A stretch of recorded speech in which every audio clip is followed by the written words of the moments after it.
সুপ্রভাত বন্ধুরা, আশা করি আপনি আপনার পরিবার ও শখের পাখিরা সবাই ভালো আছেন।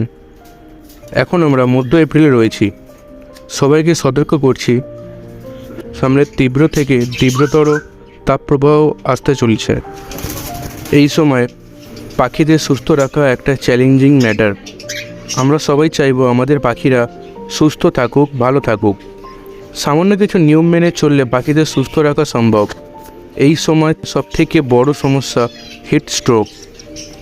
তাছাড়া পাখিদের পেটে ইনফেকশন থেকে পটির বিভিন্ন সমস্যা হতে পারে। কয়েকটা ছোট টিপস ফলো করুন। 1. পাখিদের হাওয়া বাতাস চলাচল করে এমন খোলামেলা পরিবেশ দিন। সাথে একটা লক্ষ্য রাখবেন যাতে প্রত্যক্ষভাবে পাখিদের শরীরে দীর্ঘ সময় সূর্যের আলো না লাগে।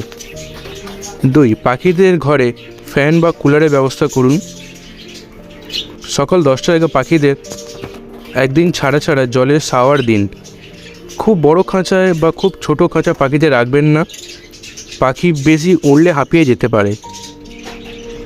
এটা 4 নম্বর। 5 নম্বর, অযথা পাখির ঘরে বারবার গিয়ে বিরক্ত করবেন না, ওদের নিজের মতন থাকতে দিন। 6 নম্বর, জল দিনে 2বার পাল্টে দিন। জলের সাথে ওআরএস বা ইলেকট্রল পাউডার দিন। 7 নম্বর, তৈলাক্ত বীজ দেওয়া একদম বন্ধ করুন।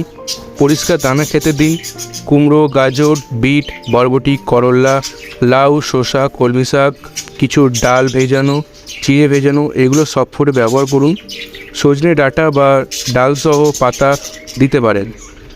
8 নম্বর, এই সময় অন্তত 2 মাস কোনো ধরনের ভিটামিন বা অন্য কোনো ওষুধ না দেওয়াই ভালো।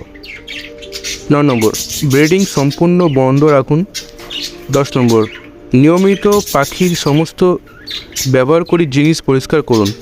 আর 11 নম্বর, হিটস্ট্রোক হলে সাথে সাথে পাখিকে ধরে জল খাওয়ান, গায়ে মাথায় জল দিয়ে হালকা মালিশ করুন। একটু বড় খাঁচায় রেখে ফ্যানের হাওয়ায় দিয়ে সুস্থ করুন। আজ এইটুকুই বললাম। ধন্যবাদ সবাইকে, ভালো থাকবেন সবাই। আর আমার ভিডিওটা ভালো লাগলে অবশ্যই ভিডিওটা লাইক, সাবস্ক্রাইব, কমেন্ট করবেন। আজকে আসি বন্ধুরা, দেখা হয় পরে এক ভিডিওতে।